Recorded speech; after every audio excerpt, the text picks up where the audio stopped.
Senate Committee on National Defense and Security, Peace, Unification, and Reconciliation held a hearing this morning. And for the details, we have mobile journalist Merrimon Reyes. Merrimon, okay, ano mga pinag-usapan ng hearing at marami sa mga kasabay na hearing pa?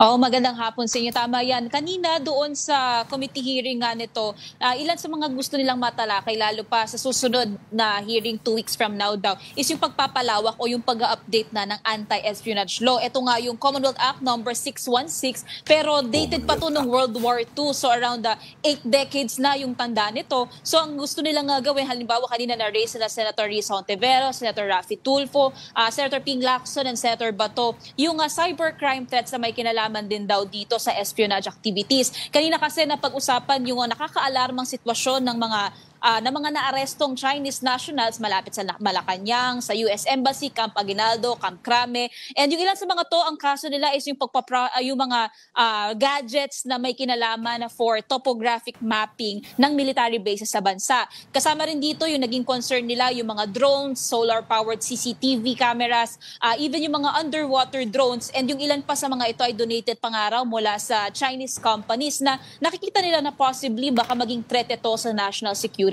Kaya na-raise din kanina na hopefully raw yung ilang mga head ng government agencies, ng CIDG o kaya naman ng iba pang kakailanganin ng DND ay pumunta at dumalo raw para makapagpaliwanag and makapagbigay din ng kanilang suggestion kung paano pa lalo mapapaigting ang national security sa bansa. So far kasi yung maraming mga panukalang batas na final dito sa Senado na gustong i-amend na ito or i-update. Kasama na dyan itong Senate Bill 33 ni Senator Ping Lacson na mula sa ilang daang libo lang tapos 6 months to 6 years na imprisonment. Dito ang nais nilang gawing panukala is life imprisonment na no parole, and ang penalties ay mag-range from 5 million to 20 million pesos. Kapag merong government official na involved at nakita talaga na guilty o may kinalaman sila dito, absolute perpetual disqualification from any public office. Kapag meron namang mga foreigner na makikita o mahuhuli na nasasangkot sa espionage activities, sila ay immediately i-deport after i-serve yung kanilang sentence. Nagbigay rin ng warning si Senator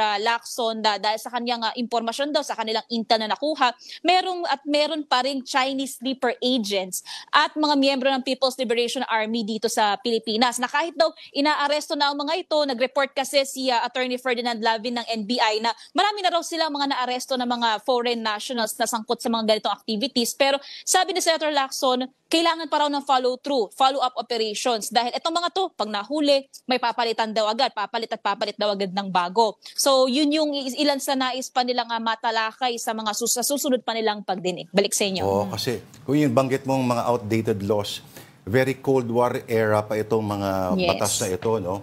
Mga panahon na wala pang mga cellular phones at ang espionage ay parang yung mga sa mga pelikula na napapanood natin na talagang in the shadows at mano-mano mga kilos.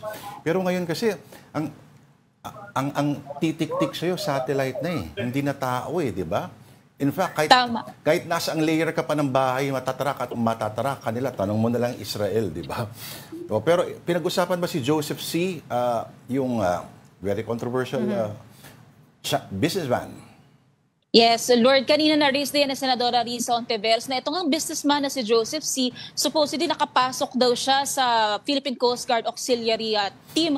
So, parang dito nila kinu-question, paano daw naman nakakuha ng ID para dito raw sa Pilipinas. Supposed yung fraudulent na or peke na citizenship dito para na makapuslit. At ang weird daw kasi dito, hindi lang daw basta nakapasok sa Pilipinas, kundi nakalapit daw mismo sa mga ahensya nga ng pamahalaan, including na nga itong PCG. Pero kasi latest pa rin is nakadetain nga itong si Joseph C. sa Bureau of Immigrations. Pero ito na, dito na nag-uungkat yung kanilang concern ng komite na lumalawak na. Kumbaga, nag-upgrade na rin itong espionage activity sa bansa na from traditional times hanggang ngayon, umaabot na raw sa cyber sphere, online, even yung mga cellphone nga raw kasi gusto rin nilang maimbestigahan yung mga pumapasok daw o yung mga sponsored or donated na devices. Kasama na dyan yung sinasabing CCTV na ipinangako naman ng NBI, kanila raw titignan kung saan nga ba ikakabit itong mga CCTV at pipigilan daw nila kung sakaling ikakabit itong CCTV sa paligid ng Camp Crame, Camp Aguinaldo o kahit saan pa raw na lugar or premises na may kinalaman sa national security. Balik sa inyo. Diba? Sabay nakikita ng doon sa CCTV, nakikita rin ng mga taga-Beijing. Parang simulcast, ano? Simulcast. Oo. Pero Merimon, balik ako dun sa binanggit mo kanina, Senator Ping Lacson. Last week, ang grabe yung pasabog niya. No? Kailan yung interpellation dun sa kanyang privilege speech? Meron dapat yun, di ba? Oo. May mga revelations siya, dami niya resibo. Denise, sakto. Mamayang hapon, actually around 3 o'clock in the afternoon, mamaya dun sa session, magkakaroon na muli ng privilege speech itong si Senator Panfilo Lacson. Kaya lang naman hindi natuloy last week interpellation or yung discourse dito kasi nga masama yung pakiramdam ng senador. Pero mamayang hapon, asahan na natin ito. And so far, nakapanayam din natin si Senator J.B. Ejercito patungkol dito. Ang nasabi niya so far parang it's prudent daw for DPWH Secretary Manny Bonoan na mag-take ng leave of absence daw habang ongoing itong investigation para raw hindi muna siya maka-influence doon sa isinasagawang investigasyon o kaya raw sa department.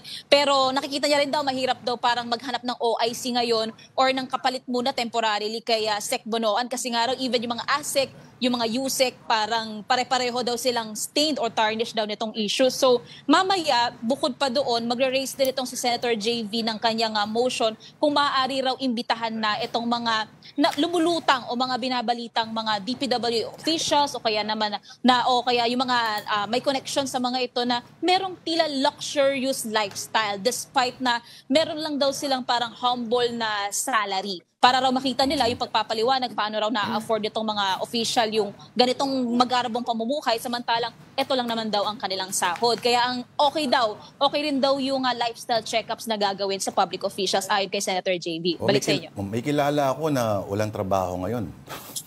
No? Pulis. Pero, Merimon, paano naman kaya yung isang baka may mag-manifest bigla na isang senador dyan na wala akong kailalang mga contractor o mga district engineer. Sabay, may lumabas na video na sa panagpakilala kakaiba doon. Pa ang intro. Iba pa yung intro, parang halatang hindi sila close. No? Oo, Lord, natanong natin yan din kay Senator JV. Ano ba yung masasabi niya sa mga lumulutang din ngayon na impormasyon na merong mga senador din daw na nag-a-appoint ng district engineers. Kasi may isang senador na lumulutang na may kinalaman dito sa Bulacan na district engineer na sangkot ngayon dito sa malaking issue ng korupsyon pagdating sa flood control project. Ang sabi ni Senator JV, so far wala raw siyang alam. Sa pagkakaalam niya raw as of now, wala raw connection or affiliations ang mga senador dito. Pero kung yun daw ang lalabas sa investigasyon na isasagawa, dapat daw mag-take into accountability itong senador. Ay manifest na nagpapasalamat tayo kay Merimon Reyes, ang ating mobile journal dyan po sa Senado. Reporting live. Thank you, Merimon Reyes.